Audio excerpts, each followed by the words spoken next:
Galaxy 666 by Pel Toro. Session 11. Welcome back, everyone, to Galaxy 666. Your faithful guide, Tug, here. We finished our slog through Chapter 4, and we have found the second half to be the equal of the first. We spent quite a few minutes last week discussing the continuous shifting of characters during their dialogue, where speech clearly meant for one character was attributed by Pel to another. And this week we have seen no slowdown in such misattributions. I have tried to provide some form of auditory cues for you, my most valued listener, when these mistakes happen. But, again, to fully experience the disorientation yourself, I recommend you pick up a copy of Galaxy 666 and give it a read. As I have mentioned before, this book and other Badger works by Lionel and Patricia Fanthorpe are available through sfgateway.com. We have 4 jarring shifts in the narrative this time, the first of which comes during the somewhat vapid argument between Ishklaw and Korzak over whether or not one can solve an incomplete problem. Ishklaw clearly holds to the rational side of the argument, with Korzak serving as the devil's advocate to the point of absurdity.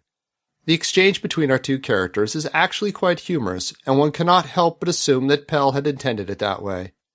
The determination with which Korzak doggedly holds to his arguments speaks somewhat to the dichotomy between pure mathematics and the real world. It is true that some mathematical solutions fail to appeal to our logical reasoning. For instance, if we try to find the sum of all real numbers, 1 plus 2 plus 3 plus 4, on to infinity, we logically know that the sum itself will be likewise infinite. However, mathematics tells us that the sum is in fact equal to negative 1/12.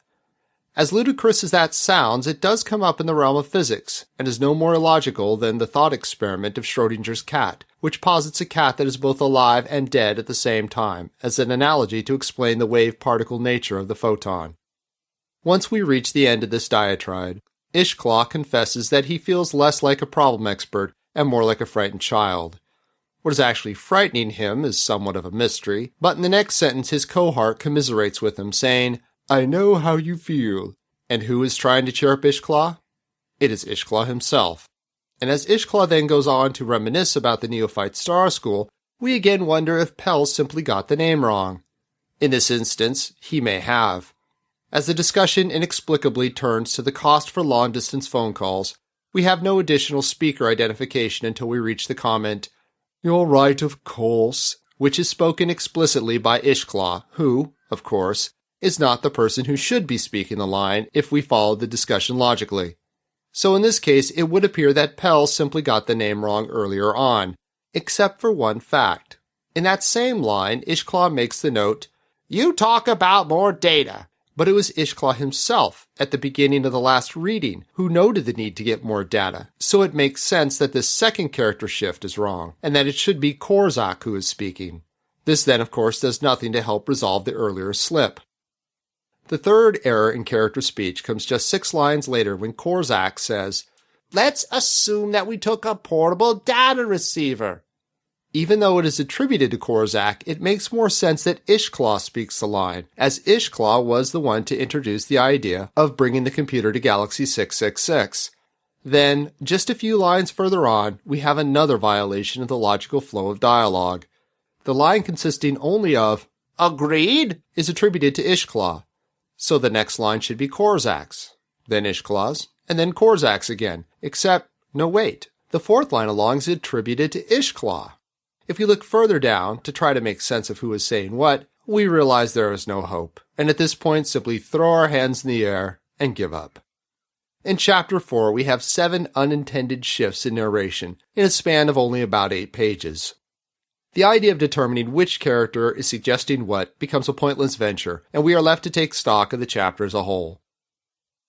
We have now established a reason to venture to the mysterious Galaxy 666.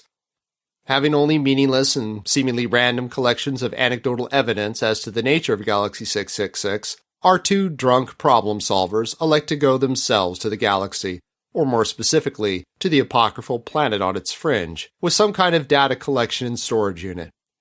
And it took us a full 8 pages to come up with that. As stated before, Galaxy 666 is only one of approximately 160 books and stories that Lionel Fanthorpe wrote for John Spencer and Company Publishers Limited under the Badger imprint. Debbie Cross has done an excellent job in her book, Down the Badger Hole, culling together quotes from many of Lionel's works while he worked with Badger.